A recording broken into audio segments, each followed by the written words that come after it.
नमस्कार. मी विनया वारद पुण्यात राहते. एक सेवानिवृत्त शिक्षिका आहे. स्वातंत्र्यवीर सावरकरांची बेडी ही कविता मी सादर करणार आहे. बेडी ही गुलामगिरी आणि परतंत्रतेचे एक प्रतीक आहे. लोखंडी बेड्यांना केवळ कैदेचे एक साधन न मानता भारतीय मनातील गुलामगिरीची मानसिकता आणि सामाजिक बेड्या तोडण्याचे आव्हान यात सावरकरांनी केले आहे.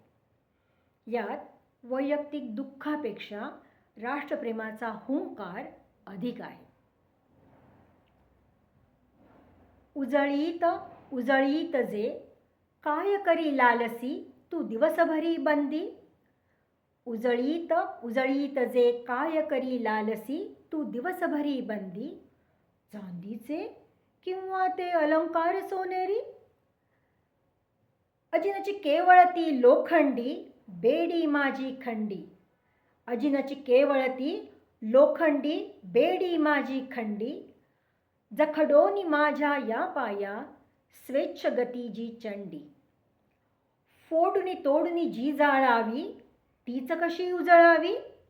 फोडणी तोडणी जी जाळावी तीच कशी उजळावी. आपण आपुलीची रे बेडी हौस तुझी ही वेडी. सुटते सुटते ही नची हो ती परी जोवरी तोवरी. सुटते सुटते ही नची हो ती परी जोवरी तोवरी.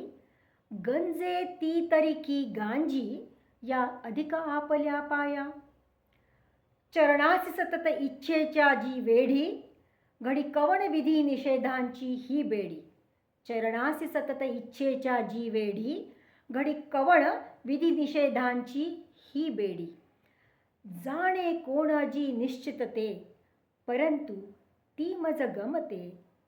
इच्छे घडी त्याची इच्छाची वा बेडी तदिच्छेची. इच्छाची वा बेडी तदिच्छेची. त्या प्रतिभावान कवीला माझा प्रणाम.